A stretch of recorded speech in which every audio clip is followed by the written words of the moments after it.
I have a long cord.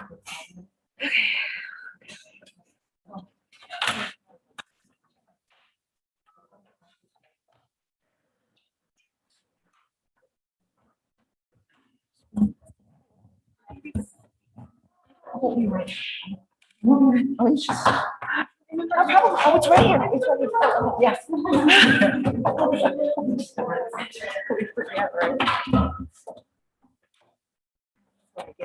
Chatty Cathy. Came here and we did several assembly. Oh, there we go. We're missing Director Colton, I think. No, she's here. She just got here. She was just here, honestly. I need to turn this screen on. Okay.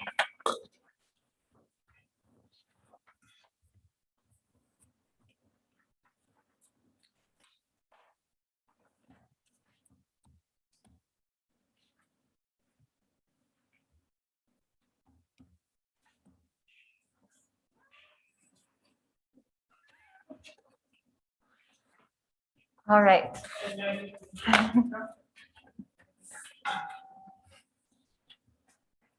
Good evening, everyone, and welcome to the May 17th board meeting of the Ames Community School District Board of Directors. I will call the meeting to order and entertain a motion to approve the agenda. I move to approve the agenda as presented. Second. Moved by Perez, seconded by Franzen. All those in favor say aye. Aye. Okay. And Director Benkin, will you please read our purpose statement? The Ames Community School District commits to equity and access that empowers every individual to reach their full personal and educational potential. Thank you. Okay. Perfect. So our first item this evening is our public hearing for our 2020-2021 proposed budget amendment. So can you, Eric, or whoever's in the back, can you pull up the statement on public comments for me so I can read our statement on public comment real quick? Thank you. Residents of the district, students attending the district, parents or guardians of students attending the district, and district staff members may address the board about any topic relevant to the district, whether on the current agenda or not. Those who wish to speak must sign up at the beginning of the meeting. Speaker participation is limited to 3 minutes once per item. The views and opinions of citizens addressing the board do not necessarily reflect those of the board, district administration, or staff. Speakers are to remember that Iowa law prohibits the board from discussing specific employees, students, or their performance. Student speakers will state their name and school. Others will state their name and address. And I will pull this up here to see if we have anybody.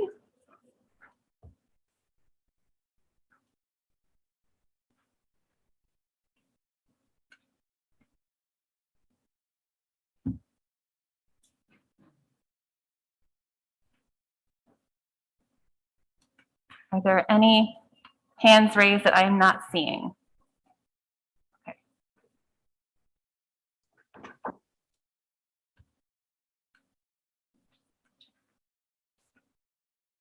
My connection is slow, so it's having a hard time. Mine is too. Again here. I want to make sure we don't miss anybody if we do have anybody. There are no hands currently. Thank you. All right, I will go ahead and close our public forum, or our public hearing, and we will move on to our COVID-19 update. And I will turn it over to Dr. Arnold. Thank you. And as Eric is pulling up the slides, we're going to give an update on our COVID status in our building and our local and school metrics. So our first slide shows the COVID positives and quarantines in our schools. Today, there are 5 students positive for COVID-19 and 2 quarantining due to being identified as close contacts. We continue to see student positives as a result of household exposure and overall low numbers in student positives and quarantines. We currently have 0 staff positive for COVID-19 or quarantining due to close contact. However, there is 1 staff member pending a test result. The graphs below show the rates of COVID-19 among staff and students.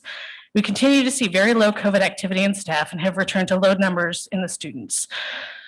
IDPH recently allowed for schools to stop contact tracing if there's a positive case within the school. At this time, we are not making any changes to our contact tracing quarantining guidelines and will continue to contact trace. I will continue to evaluate the impact of regulatory changes on our current isolation and quarantine guidelines. The next slide shows our Story County metrics. The Story County 14-day average new daily case rate is 8.5.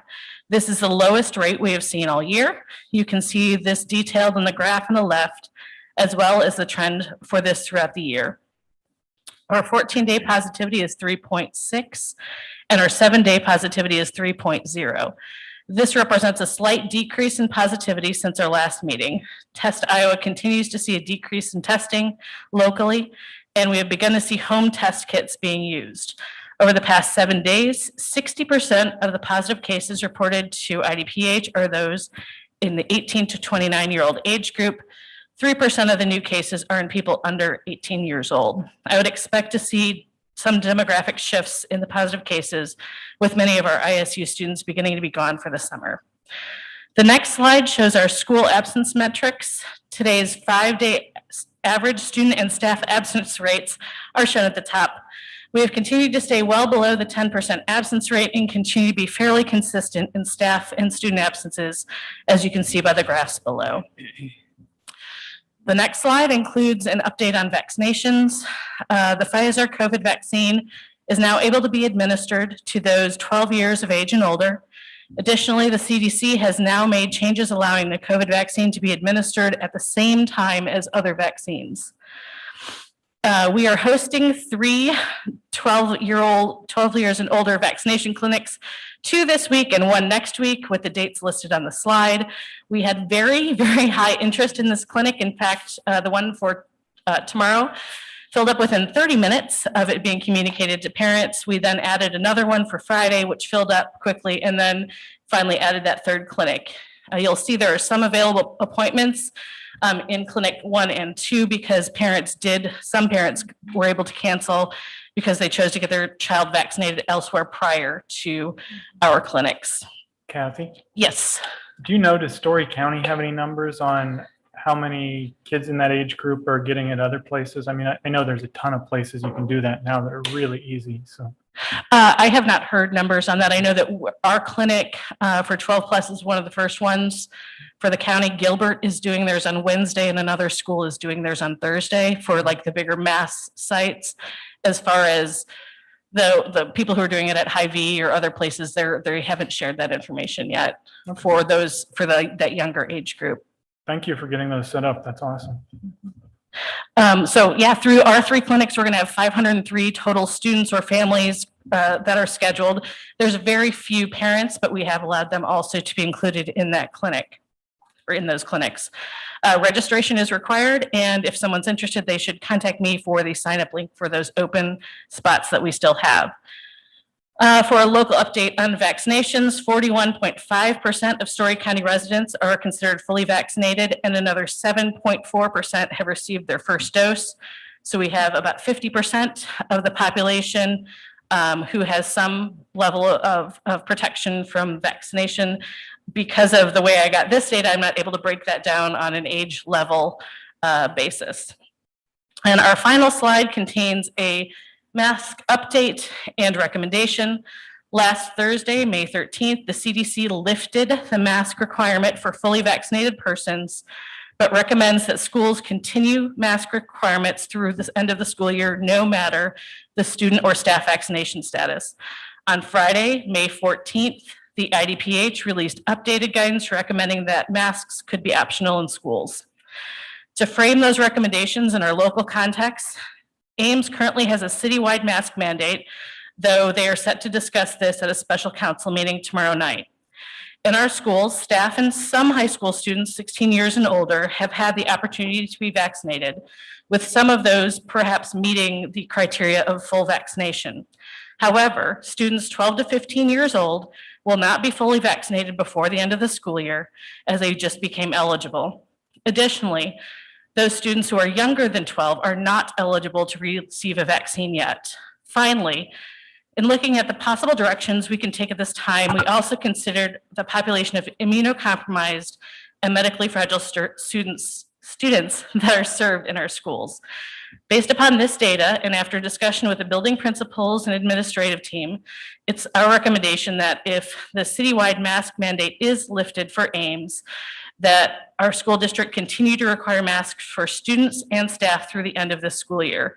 We would come with recommendations for summer school and the following school year at a later date. And that ends up my update. Any questions? It was a lot. Any questions from the board? Okay. Then we will go ahead and, this was, do we have another COVID update item? Yeah, local Okay. expenditures. Okay, our COVID expenditures and Chris Stensland. Good evening. I believe they'll be pulling up the, okay, so I've changed this a little bit since the last report because we did get the information on SR3. So you're now going to see SR1, which we have completely spent, the GERF, which is the Governor's Educational Emergency Relief Fund that was for connectivity, SR2, and then SR3. So we're still getting guidance on SR3, but the couple things that we do know is that we cannot spend SR3 until after July 1st of 2021. And that for the most part, SR3 cannot be spent until SR2 is completely spent, which can be problematic for some school districts when they have staff, because staff on SR2 is going to be paid all through next year. But the one thing the DE has clarified is that after July 1st, we can start charging the things that qualify for the learning loss recovery to that 20% before SR2 is spent. Superintendent Reisner can talk more about information we're getting from the state. They originally told us we didn't have to do any plans. Now we are going to have to do a plan for SR3. So those are in the works. And I'd be happy to answer any questions. As you can see, we got a total of 5.9 million, just under 6 million, and we've got about 5.2 million left. So the plan for SR3 has to be done by July 1st or at the same time as the funds can be used, or no? Great question. We don't have any of the guidance yet. We've been meeting as a UEN team to try and do some planning together as a group, but we don't have any information at this point. Okay, thank you. So if you remember, I've talked about this before, that all of these funds have been allocated on the Title I funding formula.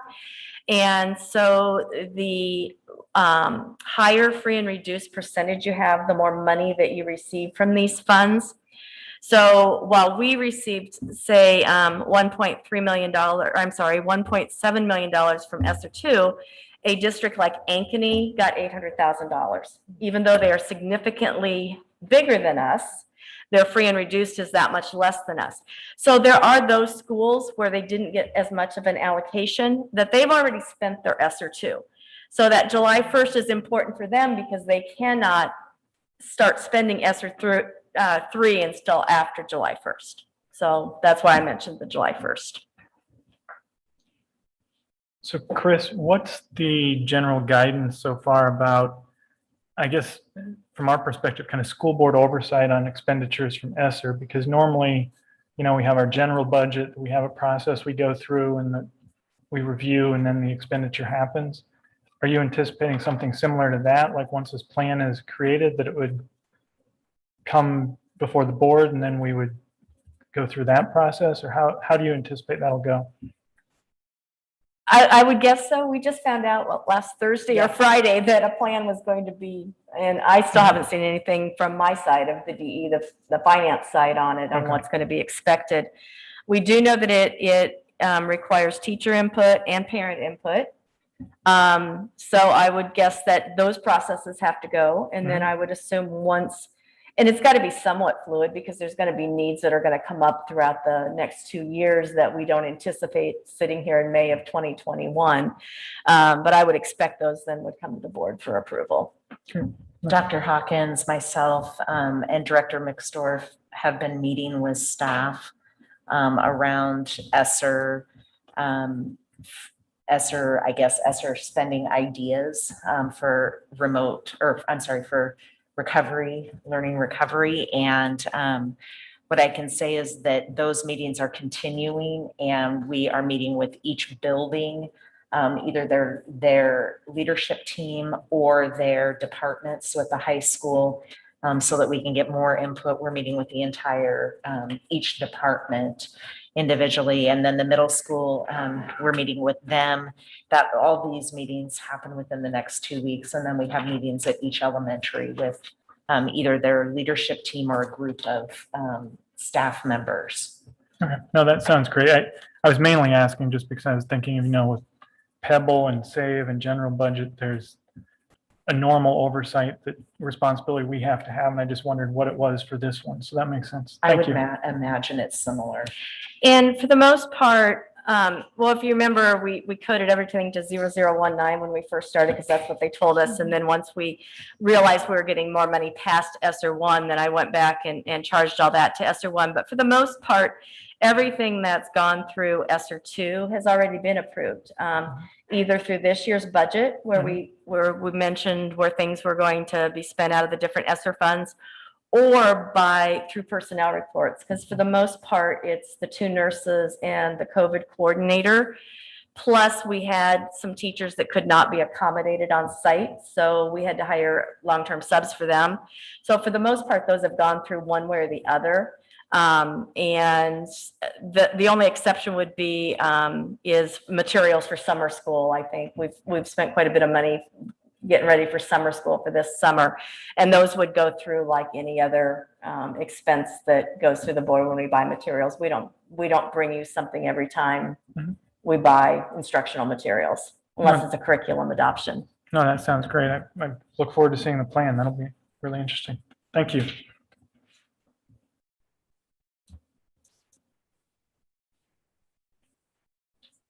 Right, if there are no more questions from the board, we will go ahead and take any comments from the public on the COVID-19 update.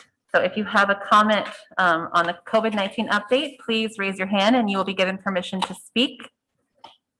And it looks like Amanda Weinstein, you've been given permission to speak.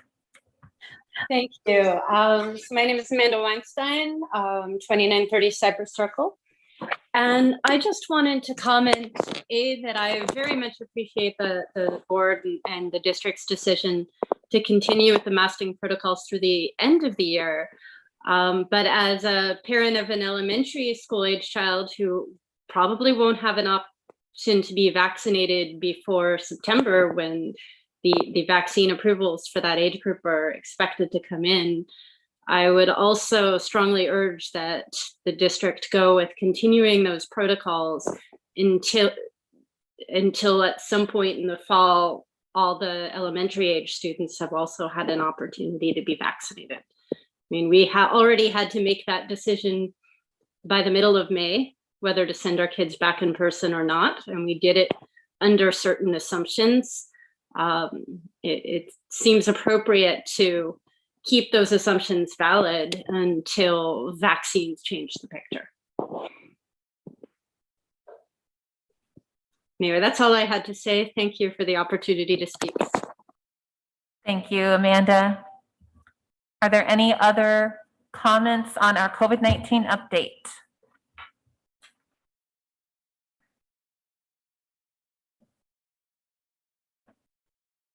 All right. Seeing none, we will go ahead and move on to our discussion items. And our first item is our board committee update. We will go ahead and start off with the facilities committee.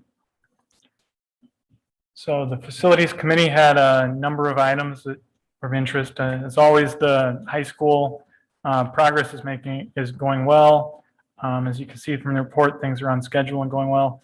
One thing I'd recommend, if people haven't seen it, the brickwork on the side of the high school now, you can see it. And I saw it the other night, actually, and it's really cool looking. It changes colors at night, it seems like. It's really nice.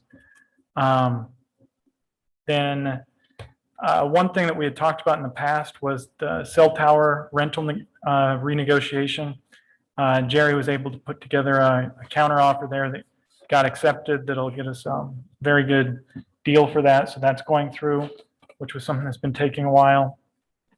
Pro Perry agreement is also starting to go through, which was another item we've had for quite a while.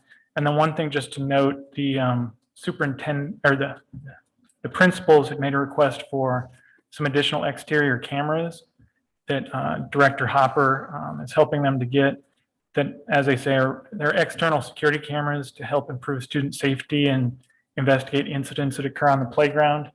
We talked a bit about that, and it sounds like something all the principals were unanimous in wanting to have because there were some gaps at different schools. So those are the main things that were discussed. For elementary, for the cameras? Yeah. Wouldn't that be, some of those playgrounds have like houses? by it, right? Yeah, they're actually talking about that. That was one of the things we talked about. I think Michelle had brought it up is they were going to make sure to place them in such a way that they should minimize or have no residential neighborhoods or backyards or things on the cameras. Mhm. The idea is to really focus in on the playgrounds. They had mentioned that once in a while there are incidents on the playgrounds they kind of want to review afterwards for student safety and just looking at. So that's really all the main focus. So I think when it was discussed, Fellows is probably the school that might have the residential closest. So that's in particular where they're going to make sure to think through that. I'm not so sure I super love that idea. I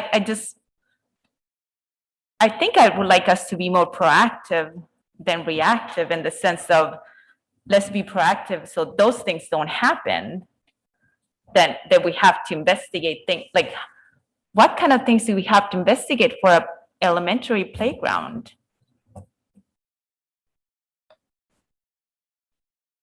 I don't know. We didn't talk about specific incidents or examples. I don't know if Okay. any of the staff can speak to that in general terms or not. Jerry, I know you've worked with the elementary principals on this for a while. Yes, when we addressed the cameras, the subject was brought up about being able to see into the neighbors' backyards. And the one thing that we're doing to address that is we are mounting the cameras at a way high elevation. We're keeping them lower so that they can actually see the activities that are going on in the playground. And we looked at that. Most of the buildings are offset far enough from the neighbors that the distance is going to make the video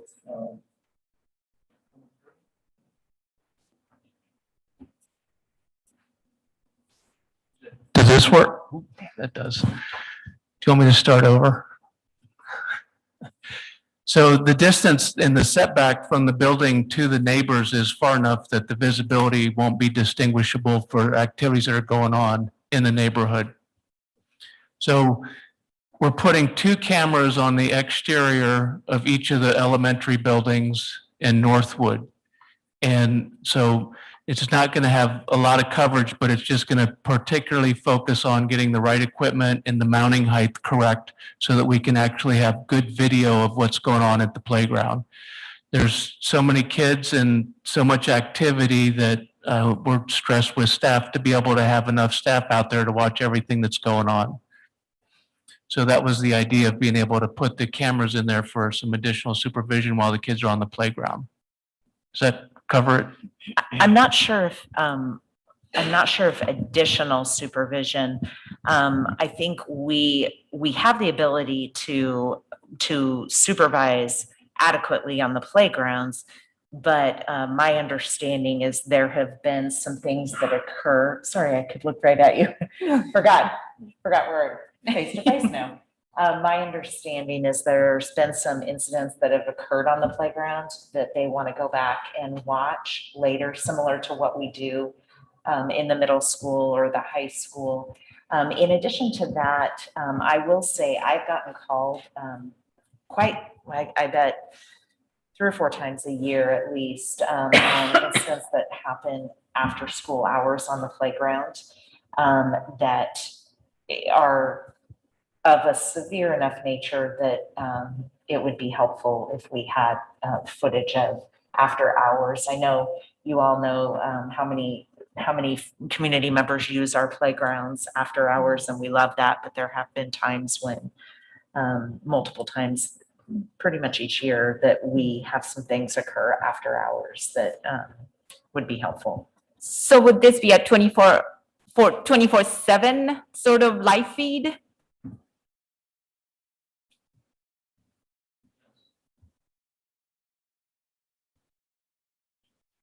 Okay, thank you. And Director Colton, I can also get some more information from the building principals as to more specifics, if that would be helpful. No, I do, but I think I do get the after hours, because I think some of those playgrounds, if we're talking about fellows, they're kind of hidden. So I can see how that might be a situation that we should probably keep an eye. And I think for that, I think it would be good for the community to know that we do have them. Because that might be a proactive way of like, chickadee check yourself before you do anything. We got cameras. Okay. Superintendent Reisner, one tangible example that was actually a part of this conversation was we had some vandalism that occurred over the weekend at one of our elementary schools. Had that occurred at a secondary school, we might have had cameras to be able to help investigate how that vandalism occurred. Because it occurred at an elementary school, we did not. Okay, thank you. I understand that. Thank you. Thank you. Thank you for the conversation. Thanks. Any other questions for facilities? Okay. We will move on to policy.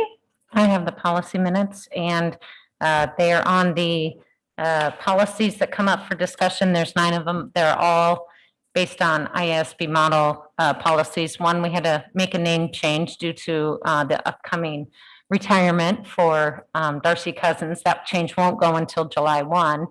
But then there's just a couple of minor adjustments with a couple of them on what we needed to do. One was no longer needed because it's embedded in the administrative rules. And the last couple, I would say, on the citizenship and the multicultural gender fair education, appreciate the staff updating the terminology for us. So it was a 22-minute meeting, so we were able to work through efficiently. So we appreciated all of the information. So. Okay, I guess I'm up. Teaching and learning met. We only had one item on the agenda, and it was the update on the remote campus. And I want to give these numbers so the board knows. So I'll start with secondary. And for secondary, the number of students enrolled for 12th grade was 12, 11th grade, 6, 10th grade, 7, 9th grade, 6, with a total for high school, 31. Then 8th grade, 10 students enrolled. For 7th grade, 7, 6th grade, 5 students. And we were given a purpose and a proposal. It was a good conversation. The directors met back with the teachers at the high school and middle school, and they decided that the proposal is that we will offer remote campus with Annuity teachers. So no Ames School District teachers will be teaching remote campus students, and if they need a course that it's not offered through Annuity, they will have to come in to campus. So that's the update for secondary. Elementary is a little different, but actually I will give the comments, like some of the conversations pieces that we had. So some of the conversations pieces that we had with the proposal for middle school and high school was that, let's see. Oh, okay. An Annuity teacher will be in charge of the remote campus students. Core courses aligned with the Department of Education standards. But the scope and sequence might not necessarily, meaning that if students have to do some sort of movement, it might not be super aligned. And what else? What else we say? Some of the concerns and observations was that the parents or the students that are enrolled, they didn't know at the time of enrolling that they were being taught by Annuity teachers only. So that was a concern. One of the other things is how will we assess the success of this program? Will we keep track of it? How will we know this is working? That was some of the comments that came out. What else? And the student connection to their buildings, to the middle school and the high school, and the student movement. We spoke about how would that work if you don't want kids in and out of programs, but you also want to be mindful if it's not working. And please, directors, if I'm totally butchering this, please stop me and be like, stop it. So thank you. So that is middle school and high school. Do I pause here? Do you have questions, or should I move on with elementary? What was the total for the middle school again? Yes, middle school. I can do that. Middle school, I think it's like 11 maybe? Hang on. It was on the weekly update. Oh, okay. Yeah. I'll just look. At It's 22. linked in. 22. There you go. I can add. There you go. Thanks, Alan. Okay. Elementary. So elementary is a little different because the numbers were rather small. So I will kindergarten 2, first grade 3, second grade 10, third grade 4, fourth grade 9 children, and fifth grade 11. So with a total for elementary of 39. So we were given a purpose and a proposal. So there's 2 proposals. The option 1, and I will read it. I will read exactly what was given to us. The option 1 is remote campus will not be offered to elementary students for the 21-22 school year. The option 2 is the classes will be offered in a multi-age roster. So using Ames teachers for grades 2 through 5th, enrollments numbers do not support a kindergarten or first grade option. Elementary students choosing remote campus will use Google Classroom to access their instruction. Instruction will be offered in a combination of synchronous and asynchronous formats. So for the multi-age class size, we would have potentially kindergarten and first with 5 students. What am I looking? Second, third, with 14 students. Yes, fourth and fifth with 20 students. So these options they're essentially up to the teachers. There will be a teacher meeting and the teachers will give the feedback which way they want to go because the numbers are relatively small. So it's going to be given. So the committee, like the teaching and learning committee, we did leave it up to the teachers, what the teachers feel is the best, what they can do. So, and we have it, and that meeting has not happened, right?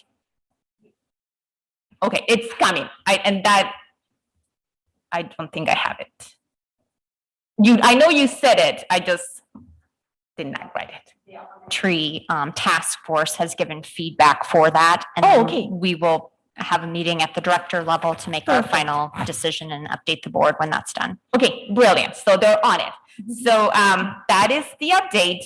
And I was super mindful of speaking to the microphone because I know I'm all over the place. So I hope that helped. So that's why I was like this. So if you have any questions, go ahead. Just do it. Director Colton, I have a quick question. I'm just curious about the decision-making process, and I'm wondering if you can explain why the decision is left up to the teachers and not the committee or the district. That's an excellent question. So because, and this is what I'm thinking, just because we are not necessarily, I suppose they can bring the option back to us. I think it's not necessarily left up to the teachers, but we wanted their feedback into the 2 options or the 2 proposals. So that feedback went out to the task force to give input on what that what those options would be. They've taught all year long in this capacity, and so their feedback is really important to us in this process.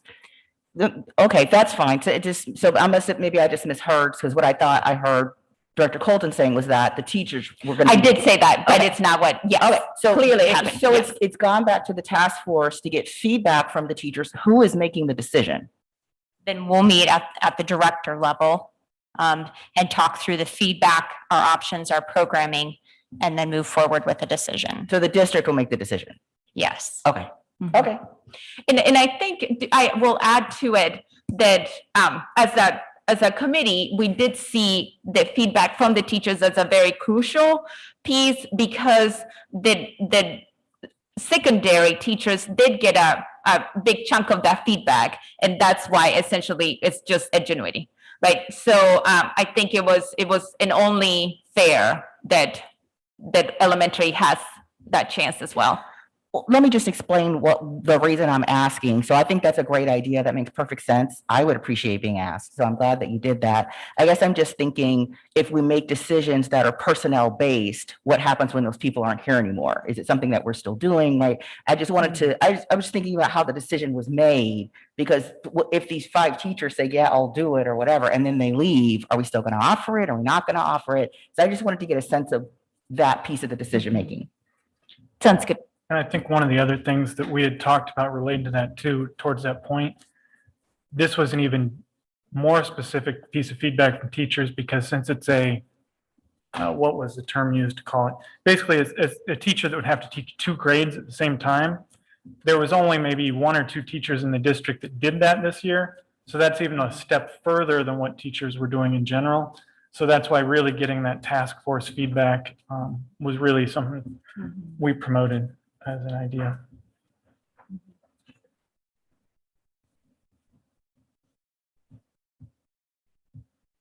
Any other questions for teaching and learning? So just to clarify then, so Annuity will be what's available at the middle school as well? Middle school and a Because high it hadn't school. been there before, right? Nope. Yeah. Okay, thank you.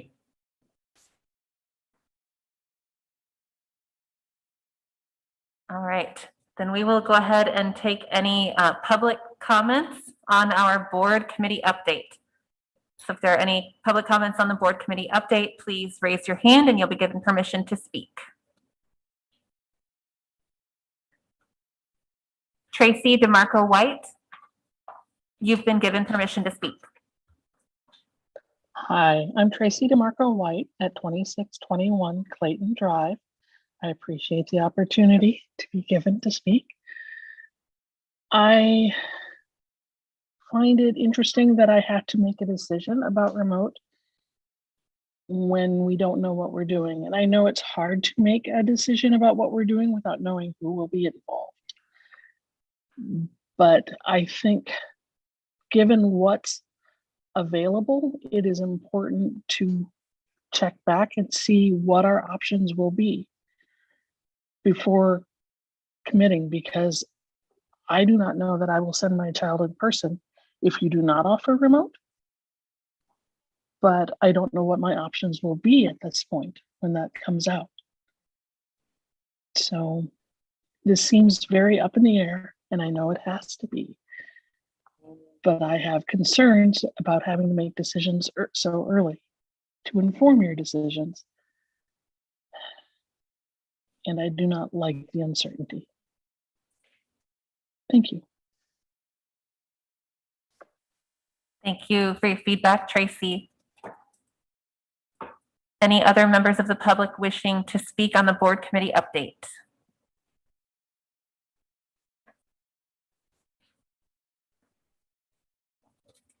Okay, seeing none, we will move on to our policies for discussion.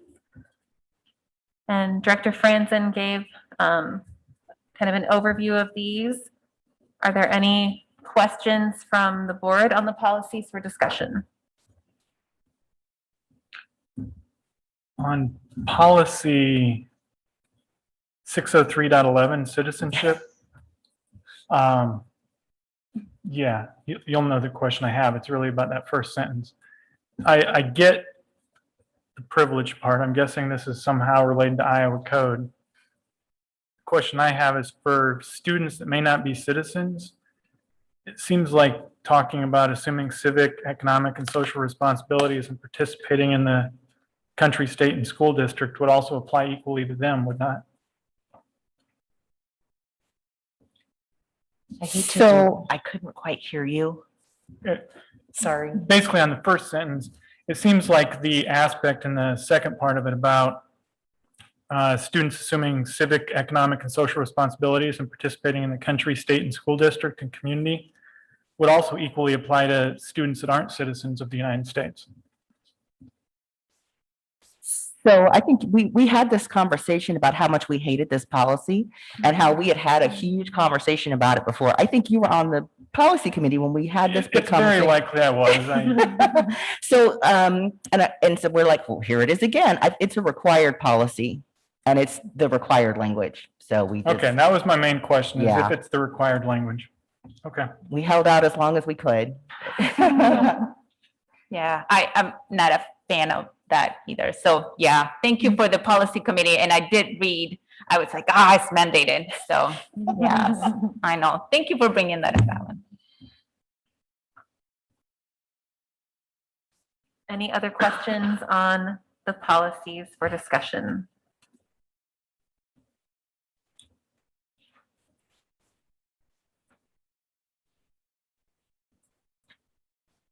Okay, then I will go ahead and take any public comments on the policies for discussion.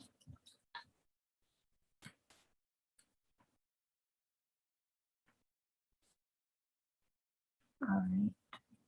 Seeing none, we will move on to our next discussion item, which is the academic data update. And I will turn it over to Dr. Hawkins. Much. Just as a reminder to the board, at our last meeting, it was shared some of the work that our SIAC team had done, and there was a request made by the board to bring that data forward, as well as a few other components. And so actually, slide 2 of this presentation, if we could pull that up. I tried to take careful note over what exactly the board had desired. So hopefully I've done that well. Again, if it's possible, if we could pull up here, hold on just a moment.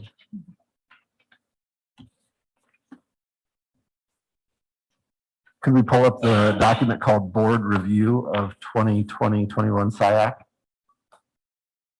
Thank you very much. If we go to slide 2 there. Perfect. All right. Thank you so much. I appreciate the help. So again, what I recall the board asking for was just a review of what does code call for. Why did we only have one meeting this year? What is our structure for next year? A review of the data sources, and board members, you should have a paper copy of those data sources at your station, as well as they were linked into the agenda for tonight. And then a report on some feedback from the committee that's prepared for you tonight, as well as then some of the topics that the committee gave feedback on that they desire to be in discussion next year. So in the next slide, I'm just going to very briefly go over what is covered in state code. This advisory committee is mandated in state code. Who it consists of is mandated, as well as the tasks that it covers is mandated, including the review of major educational goals and student learning goals, long-range and annual improvement goals, desired level of performance, and in specifically harassment or bullying and prevention goals, so on and so forth. So a lot about student progress and specifically harassment or bullying data. So why did we have one meeting this year? Well, maybe it's obvious, but due to COVID, the district did decide to push that meeting into the spring, not knowing, when vaccinations or health conditions might change.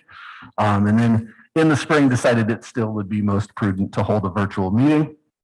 As you heard Director Beerbaum say last time, it was a pretty jam-packed meeting. There was a lot of things. We were trying to accomplish all those components of code within one meeting, so it was fast-paced. But we did everything we could to address all those required components as you just read in code, especially noting that we did not give the state assessment the previous spring. So we didn't have any state assessment results, but we did want to review our educational progress on the data sources that are most pertinent to us and that we are using. That, again, the copy of those data sources are there. So what might SIAC look like next year? The previous year, we'd actually scheduled 4 meetings. We only got to have 3 of those 4 because, again, COVID cut us short, but we'll return to 4 meeting dates. At this point, our conversation is that we may remain virtual in that format. It was a very convenient way to allow lots of people to participate without having to necessarily draw them here. I certainly would accept feedback on what your thoughts are about that, but that's been our conversation. And the way that I have structured these in the past is to break it into really 3 main components. One topic of those 4 meetings would be the content per code. So maybe one specific section would be focused on long range and annual improvement goals. And then maybe another meeting would be focused on bullying and harassment and prevention strategies. You're right. So I take the components of code and I break those down. In each of those 4 meetings, we address one component of code. Then another component of each meeting would be a systems update. So that could look like, hey, maybe you've heard about PBIS. Let's give you some information about PBIS. That's something that we're doing as a system. Or, hey, we adopted a new reading curriculum recently. Let's get some, let's hear from our teachers a little bit about how that new reading curriculum is going in their classroom. But something that we're doing as a system, and we want to update our stakeholders and our constituents about our system. And then lastly, a partner update. We have lots of partners that we're very fortunate to be able to work with. I think the first few times we did this, we had somebody from the United Way come, then we had someone from the Ames Police Department come, and then we had somebody from the research park at Iowa State come. And so the idea is that each time we structure an opportunity for one of our partners to be able to give us feedback about that partnership and the way they're influencing our system. And fortunately, after the first one, I had several people say, hey, I really would like to give a partner update. And so we've got ample partners that would really like to be able to share the positive ways that they're impacting our system. Okay, the primary reason I know you guys wanted to have this conversation, or at least that's what I took from last week or last time we talked, was to actually review the data. I've supplied that data, and so I don't know whether or not, I know we were clear last time that this isn't intended to be a work session, so I don't know whether you want me to give you time to actually look at that data, but it's provided there. Obviously at SIAC, we ran through a bit of a protocol in looking at the data and providing feedback to each other and then providing feedback to the district. But those data sources, both the FAST data and the MAP data, are linked into our agenda here for our public, of course. And again, you have copies at your station there. Would you like me to pause at this point for any questions about the data or just keep going? I do want to provide something to you. And again, this was linked into the agenda, so you may have already seen this. But as you look at that map data, I wanted to give you a little bit of context so that you could see what average mean growth looks like. So that's what, if you could scroll down one slide, perfect, right there, great. That's what this slide really shows is if you're looking at that map data and you see, for example, on that first page, 7th graders with a fall 2019 score of 219 and a fall 2020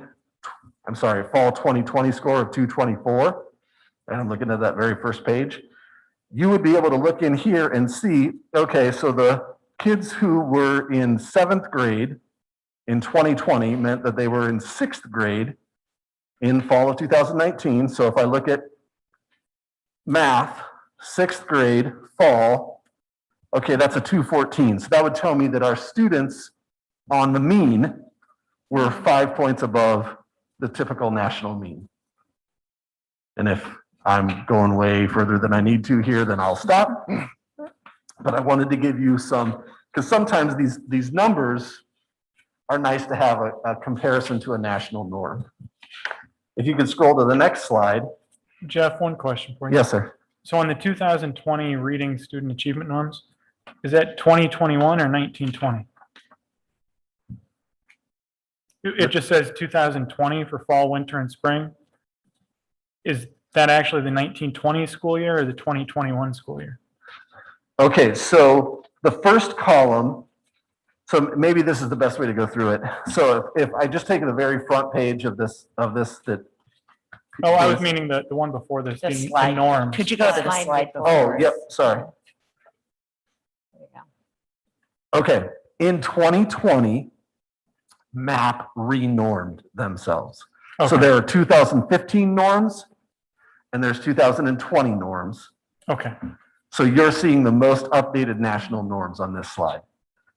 good. Okay, Okay. thank you. Yep, that's a great question. Okay, so I don't need to walk through the front page of the, okay, very good. All right. I do want to help make sure you're, like, as we look at some of the complexity of these tables given, I wanted to provide you a key that I thought might be of assistance. Again, I positively presume you may have already looked at this, but I'm just going to walk through it really quickly. In the red box in that first column, when you're looking at the data broken down, what you're looking at are the number of students in the cohort. So for example, if I were to look at that very front page where it says 291 in 7th grade, there may be more than 291 students in 7th grade, but there are 291 students that tested in both the fall of 2019 and the fall of 2020. That's the cohort group. In that next column, in the orange, is kind of that mean RIT score for that group of students. And again, I just provided those national norms, so you could compare it to those. In blue is the mean RIT score in 2020, so that way you can assess their growth. This assessment also wants to assess their growth. So in green, it will give you the actual growth, right, between the scores. And then what I've outlined in purple here, that column would actually give you their projected growth. So on a national scale, what would they project that group would grow by? So you could assess, did they grow as much as they would have been projected, or did they grow less than they would have been projected? Again, should I pause at this stage or keep going? I'm going to hear that as keep going. Okay. All right. Very good. Thank you. Thank you. All right. So what was some of the feedback of the committee itself about the academic data? All right. There were a total of 30 comments that were submitted to me about the academic data. So I wanted you to have a sense of the scope. There were 30, I think 4 members who attended that night. So 30 of 34 members offered feedback, which is a really good participation rate, quite frankly. 23 of those 30 comments related to the disparity of results in historically marginalized groups. That wasn't the exact wording in all 23 comments, but when I aggregate the themes of those comments, 23 of 30 comments mentioned that. 7 of the 30 mentioned not meeting benchmark or low or declining scores. 4 of 30 mentioned we have seen these results before. And in particular, I'd say there was a correlate between that first comment and the third comment.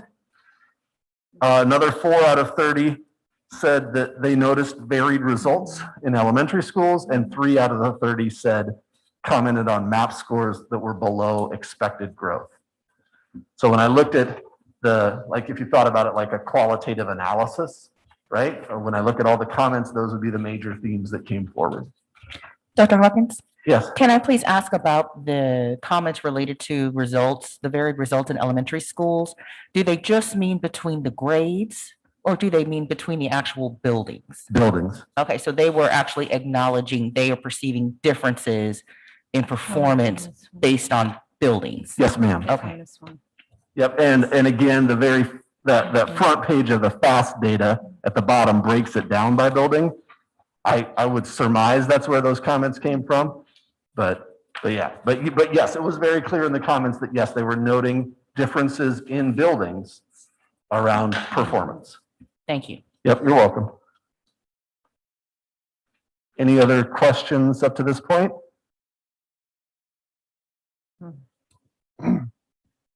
All right, I'm going to keep moving then.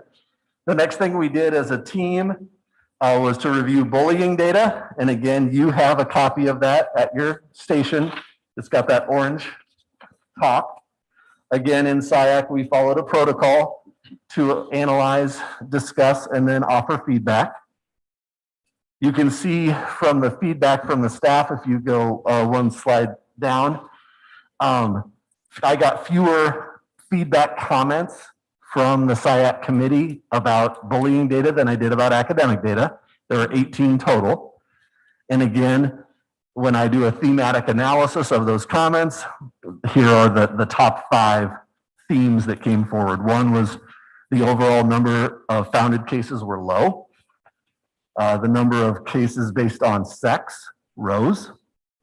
There were 3 that kind of questioned what impact PBIS might have on the bullying data set. There were 4 of the 18 comments that noted an increase in founded cases in our secondary system. And there were 4 that in some way, shape, or form, they weren't all extremely uniform, but there were 4 comments that the general theme of those comments were to question reporting and documenting processes.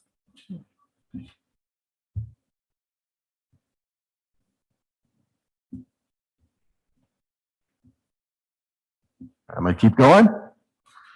And then the last activity we did at SIAC that night was to ask them, what topics would you like to have discussed at SIAC next year? Again, I think having the committee's input on either what some of those system updates are, or maybe even that could influence a partner update would be helpful. And again, here are the top 5 as taken from Thought Exchange. And just so you know, I took the exact verbiage of the Thought Exchange. So if you say, well, what does that mean? I may not know because I took their exact words. But again, you can see mental health supports for students, data reflecting students with IEPs, and data reflecting classrooms with inclusion models and how that affects students, how safe and valued students feel at school, how we should focus on the mental health of our students, and another theme was literacy and math scores. So that is a relatively quick overview of what happened at SIAC, as well as the data sources specifically shared there. I'd be happy to take any questions you have about what happened at SIAC. I have a question, maybe even a partial comment. I knew someone who was serving on 2 committees ago, and their feedback to me just chatting was that they felt the experience was they were placed in a fairly passive position where they were just receiving information, and they didn't necessarily perceive that they were able to kind of offer their thoughts or suggestions. Is that, and I'm not asking if that's right or wrong, whatever. I'm just asking from your perspective, when you have the community there, what is it that you're wanting from the community? How do they help address, like, I guess, what is their input here? Yeah, well, that's interesting because I feel like I directly collected their feedback and reported out on it, but that's okay. So no, it wasn't this one. No, that's okay. It's okay. So what do I desire from the feedback of SIAC, I think is the gist of the question. No, what do you do with it? Oh, okay. So again, in some cases, it influences what we talk about. In other cases, in like the next meeting or in the actual meeting? No, rarely in the actual meeting because we're going to be pretty planned for what we want to accomplish within that meeting. So it could potentially influence what happens in a later meeting. Rarely is their feedback going to influence what that meeting's topics are. Because to be honest with you, I feel like I have a responsibility to become more planned than that, quite frankly. I shouldn't come there hoping their topics give me a direction that I should go. I think it's a responsibility to be planned out. But so their feedback should influence our approach to goals. Again, that gets a little complicated when we haven't taken test results or had test results in a timely manner. So that's been a little bit different. I can tell you the first year when we got feedback from the SIAC about Panorama, it influenced some of the conversations that we had with our admin team. It influenced some of the professional development sessions we held with our admin team, and it influenced some of the work we did with Panorama itself, as far as how it interacted with us and the board. So that would be a good example of how their feedback influences later work. But maybe one of the things I'm taking from this is I could be more transparent about how that feedback is going to be used, or. No. I was just asking. I was, and I'm not saying that person's feedback was right or accurate. I guess part of what I'm wondering is, so what you're saying is you present information, you have an agenda, it's very tight, you present the information, and then you ask for feedback, and then that feedback impacts things that happen outside of the room. But in the room, in the SIAC meeting, it's not a back and forth. Yeah, that's well said. Thank you. We do try to promote some back and forth conversation and dialogue following a protocol in order to generate feedback, but it's not intended to be dialogue that then becomes a back and forth with me as a facilitator to say, oh, okay, so maybe now we should move this direction with the meeting, or, Okay. right? So we need feedback. And it does influence the work we do as a system, but it's not intended to like, oh, now that because of that feedback, now the meeting's going to go in this direction. To be frank with you, you're exactly right. I planned it too tightly for that. Okay, thank you so much. Yeah. I think one thing I'd follow up with that, because it's something I had not thought of, and I thank Monique for bringing it up. I mean, just if you look at the state code, it says that the board of directors, so the school board, should take this feedback and use it for planning out our goals for learning needs and long-range planning and desired student performance. So I think an interesting thing we could consider for the next round of SIAC meetings is to have that as a target, that we're going to collect some of the feedback that we're talking about, give that to the board in a forum like this and others to help us to influence the goals that we set yearly on what we think we should be doing. Because like when I look at the data, there are definitely some things that I could go into that really jump out at me, like the percentiles of African Americans and Hispanic and Latinos on here, the percentiles of their performance is atrocious. I think that that's what some of the comments are getting to, and that's really what will be in our goals. So I think that's maybe a way we could think about in the future, is use this to influence what we as a board set for goals. Yeah, I agree. If I could quickly interject, I would just remind the board that it was almost December of 2019 before we actually finalized the goals. That we remember that whole work session process and took it to the administrators and brought it to SIAC in order to get SIAC's feedback. Are these appropriate goals?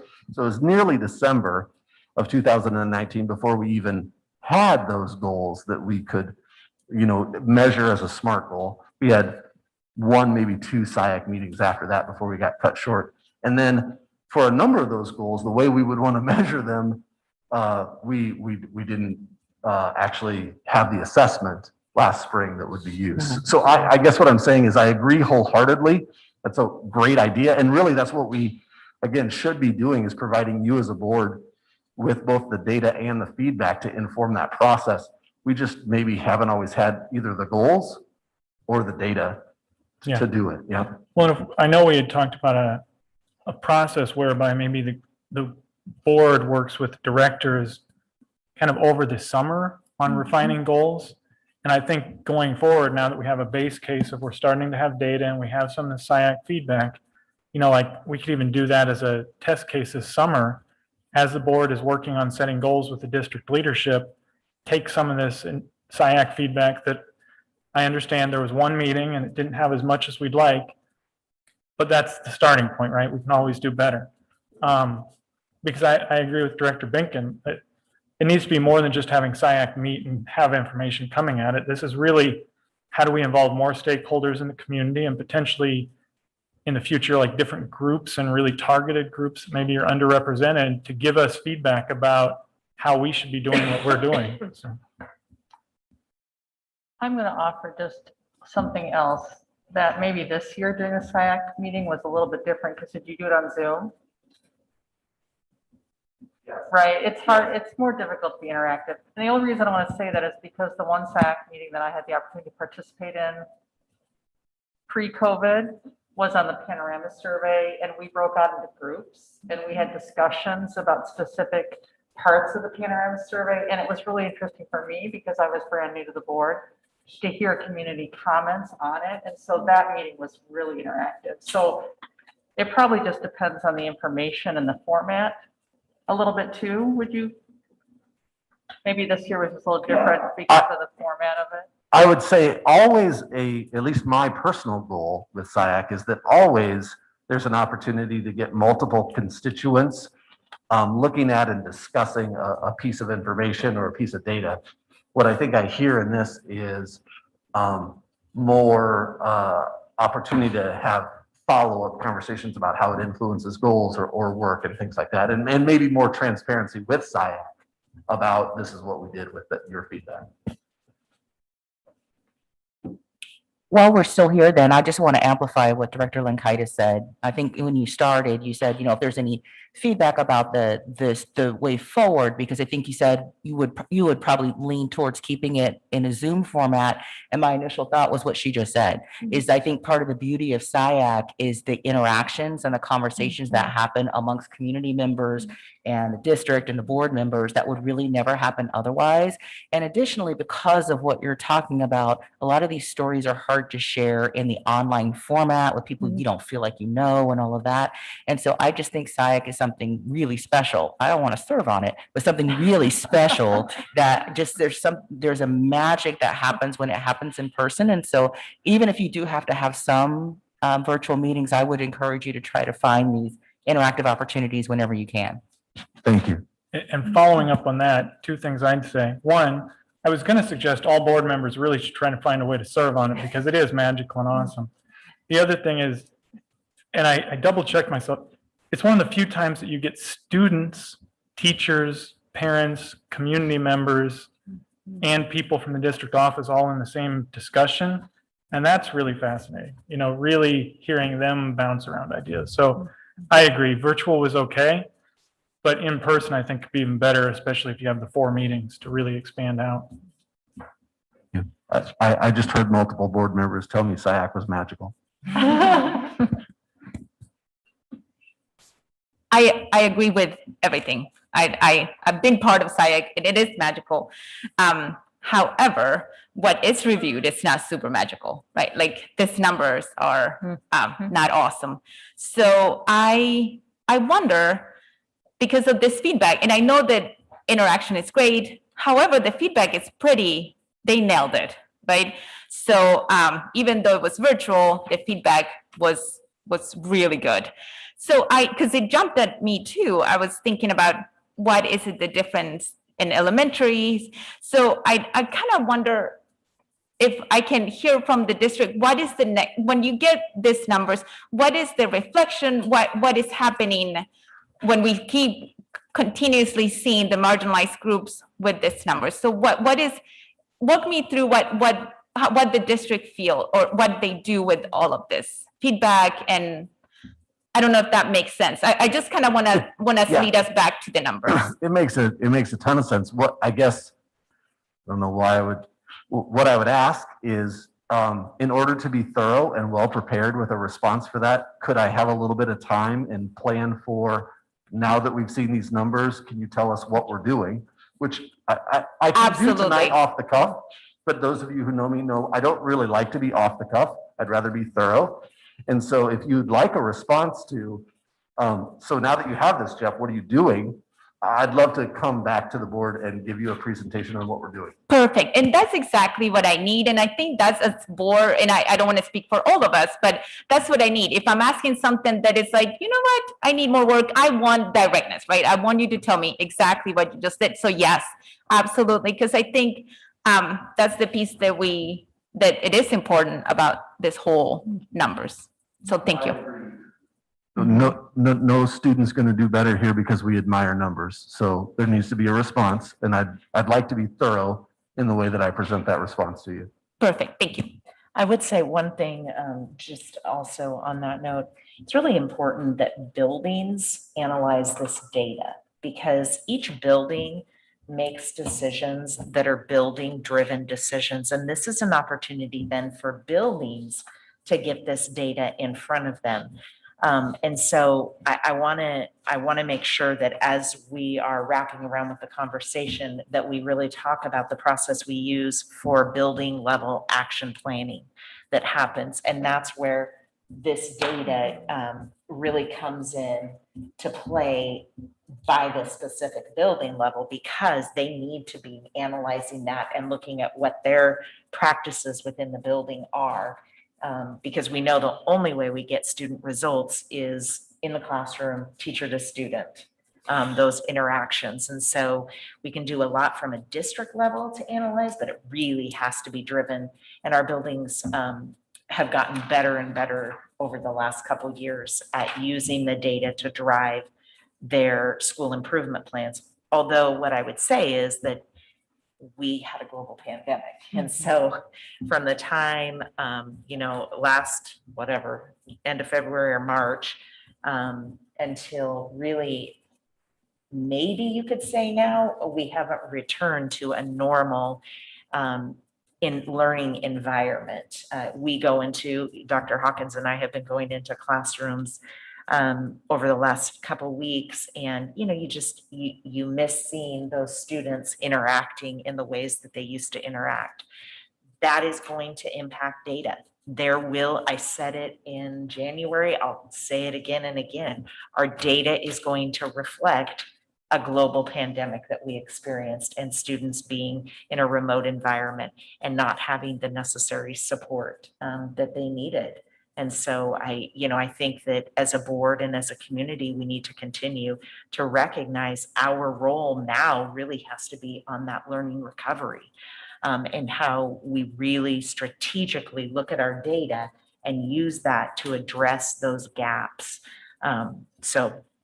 Yeah, that totally makes sense. And I think to that point, I would like to kind of tie the two worlds together, right? What happens, what the principals and what the buildings are doing, and what the district is asking and how they're asking. So we create that uniformity that this is why we have the same reading curriculum, the same reading math curriculum, right? So I think that would be an interesting piece for me. Like, how do we, what is the support that we give the buildings? What are we asking the buildings to look for?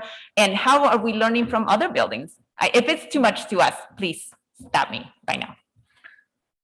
It's not too much to ask at all because the process is in place. Right. Absolutely. Great. We can just map that process out because your district goals are your overarching goals. And so the alignment then comes with how we take the district goals and we implement them at the building level with our action plans. And so we can map that process out. If you're looking for specifics, we're not going to have those yet because we haven't had the results of our state assessments, and there's a lot that we're still waiting for. But we can map out the progress and how that looks at the building levels. Great, thank you. And I think one of the things that I know my subgroup at SIAC talked about, and it was towards this building aspect. Like when you look at the data, and definitely towards COVID and the pandemic, no building met benchmark. And I know one of the things we really pointed out was if you look at Northwood, less than half the students met benchmark. Like that's the learning loss and learning recovery and what's going on. So the numbers could definitely guide a lot of those discussions, I'm sure. But to Director Colton's point and the comments, these numbers aren't new, right? We've seen these numbers before. We've seen these numbers from Northwood before. We've seen these numbers from Mitchell before. We've seen these numbers. And so, yes, I get we're in a pandemic, but I'm not going to I promise I'm not going to get on a soapbox because you already know what I would say. But what I did want to add is I appreciated Superintendent Reisner's, making the distinction that, there are several ways to tackle it. You can really only do so much at the district level. Some of the work happens at the building level, which is different and whatever. And so, when I was a parent at Sawyer, they had a process. It mimicked SIAC. They called it the Parent Advisory Committee, and they would invite parents to come in and review the data. So we would come in and we would go through the panorama data. I don't remember doing this. I can't really remember. I can't really remember much anyway, any of these days. But it was a very special opportunity to actually be in the room with the principal and the teachers, and those parents were holding those feet to the fire. So, it just may be something for the district, if you are going to sit down next with the building leadership, to really encourage them to create those more intimate building level environments. If part of your strategy is that the resolution exists at the building level, to be sure that there is a mechanism to bring in community voice, because I think there is feedback in the community that would be helpful as we just work to untangle this very complicated web. Great feedback from both of you. Thank you. Great feedback. Any other questions for Dr. Hawkins on the academic data? All right, we will open it up for any public comments on the academic data.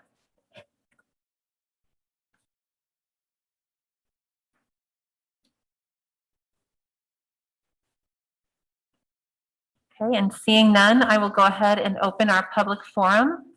So if there are any members of the public who would wish to speak on any topic, you may raise your hand and we will give you permission to speak. I will just remind you to please state your name and address.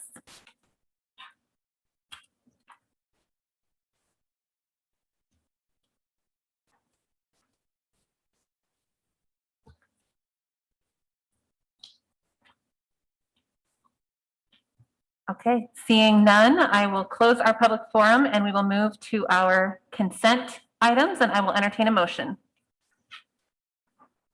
I move the board approve the consent items as presented. Second. Moved by Beerbaum, seconded by Colton. Superintendent Reisner. Gifts to the district, Emily and Nick Johnson, and Ames High Key Club. Thank you.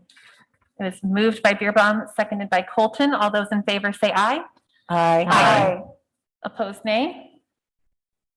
Passes 7-0. Moving on to our action items. Our first item is our 2020-2021 proposed budget amendment.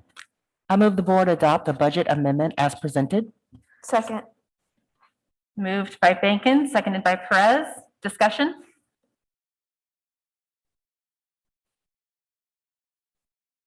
Okay, all those in favor say aye. Aye. Aye. Opposed, nay. Passes 7-0. Master contract between Ames Education Association and Board of Education, July 1st, 2021 to June 30, 20, wait, that can't be, is that right? 2023, right? Yeah. It's a We're not typo. having any 100-year contracts, right? That's a typo. I move the board approve the 2021 to 23 master contract between Ames Education Association and the Ames Board of Education. Second. Moved by Perez, seconded by Colton. Discussion. I see it's a 2-year agreement. It's a 2-year agreement. Wages are only for the first year. We'll have a wage reopener for next year. Okay. The tentative agreement is also attached to the board item. So there were a few other changes. For example, we are going to provide additional compensation if a teacher needs to be called upon to sub for another teacher if we did not get a sub. That's one of the things. We increased some of our stipends for extracurricular. We added sick leave days for year 1 and year 2 for employees. So everybody starts at 12 days of sick leave per year. Those are the main things, I think.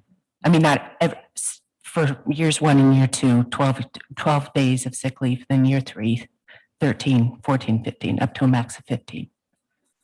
How does the total package increase of 1.76% compare to similar districts or across the state? It's comparable.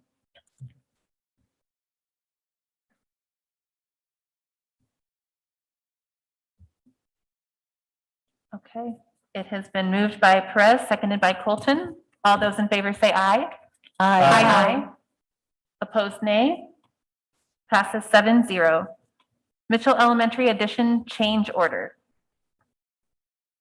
I move the board approve change order number 6 for the Mitchell Elementary additions and remodel project to Lane Construction Group in the amount of an additional $16,391. Second. Moved by Franson, seconded by Beerbaum. Discussion? All those in favor say aye. Aye. Opposed, nay. Passes 7-0. New Ames High School construction project change orders. I move the board approve the change orders for the new Ames High School construction project as presented. Second. Moved by Beerbaum, seconded by Bankin. Discussion? Okay, all those in favor say aye. Aye. Aye. Opposed, nay. Passes 7-0. Board and staff items. We'll start out with items from the board. I noted the one request from Director Colton regarding the data and the plan for that moving forward. Were there any other requests? Do you want to ask if there's any items from the board first? Oh, Just sure. like general items? Sure. Any Okay. general items from the board? We just skipped that part, so I wanted to make sure. I would congratulate all the student athletes that made it to state track. I know there are a lot of excited athletes out there that are going to be doing some great things hopefully this week. So congratulations to all them, and I look forward to hearing how that goes. When is that? When is it? It's Thursday, Friday, Saturday. Thursday, Friday. Okay, this week. Okay, that was fine. I don't have an item or an update. I guess I'm just curious. Maybe I'm talking to Chris here. Maybe, I don't know. Anyway, I'll just ask the question. So I'm curious about, we had someone made a comment today, and I know the date for open enrollment has passed. I'm wondering if anyone is aware if the state will extend the deadline for open enrollment like they did last year. No, there hasn't been any legislation. Last year, they extended it for the online academies only. Okay. The only extension that's going to happen on open enrollment are for those 5 school districts that had diversity plans, that they got rid of the diversity plans. And so they're going to allow parents within those school districts to resubmit their open enrollment requests. And then, of course, open enrollment for kindergarten doesn't end until September 1st. Okay, thank you.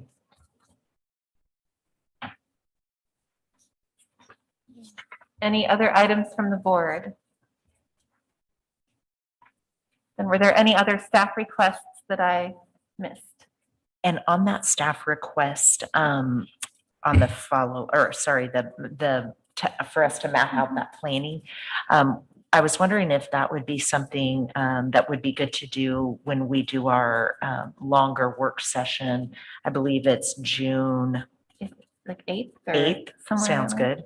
June Something- somewhere 8th. around there. Would that be soon enough? Yeah, oh gosh, yes, Okay. yes, absolutely. Okay, I'll put that on as one of the items. Yeah, no, take your time.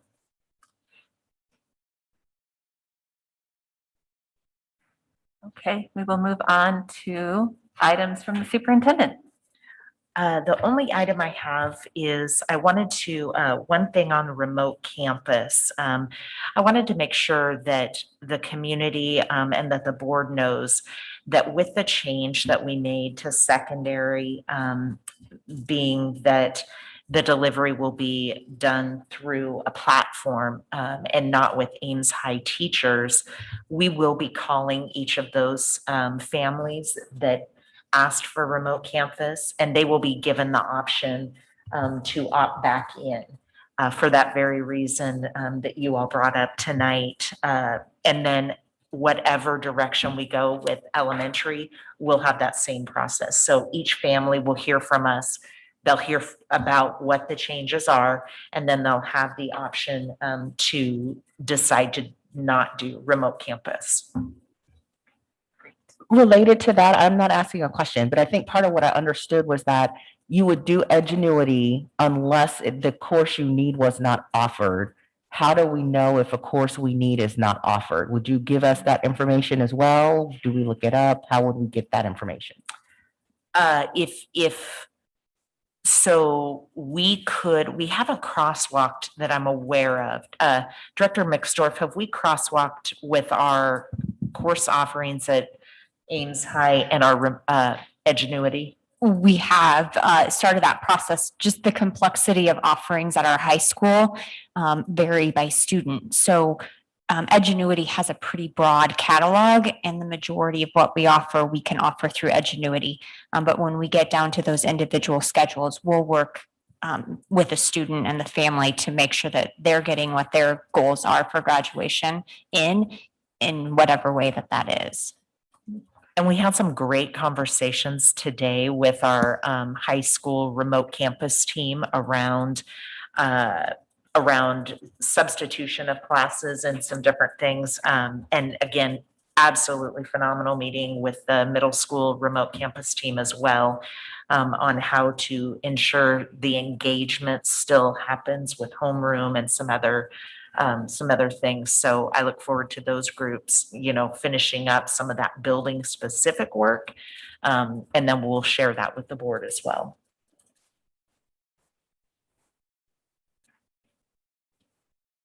Anything else? Is that all from you? That's it. Okay.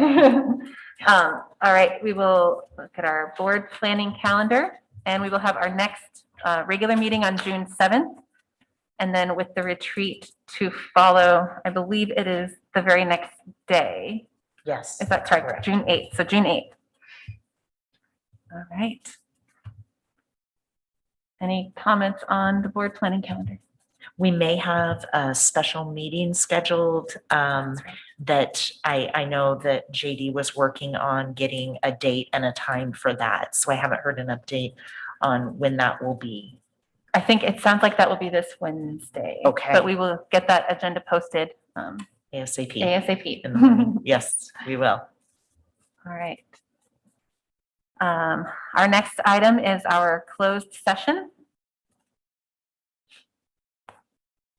And I will entertain a motion. I move the board go into closed session as provided in section 21.51I of the open meetings law to evaluate the professional competency of an individual whose appointment, hiring, performance, or discharge is being considered when necessary to prevent needless and irreparable injury to that individual's reputation, and that individual has requested a closed session. Second. Moved by Franson, seconded by Perez. And I'm just going to comment really quickly for the public here. We will move into closed session. When we return from closed session, the only action that will be taken is that we will adjourn the meeting. There will be no other action taken. And so we are going to go ahead and end the broadcast, since that will be the only action taken when we return. Okay. All right. All those in favor say aye. Roll call vote. Oh, roll call vote. Thank you. Okay, I will start with, I'll let you go ahead and do that. Director Colton, Aye. President Shields Cook, Aye. Director Lankaitis, Aye. Director Bankin, Aye. Director Perez, Aye. Director Beerbaum, Aye. Director Franson. Aye. Thank you.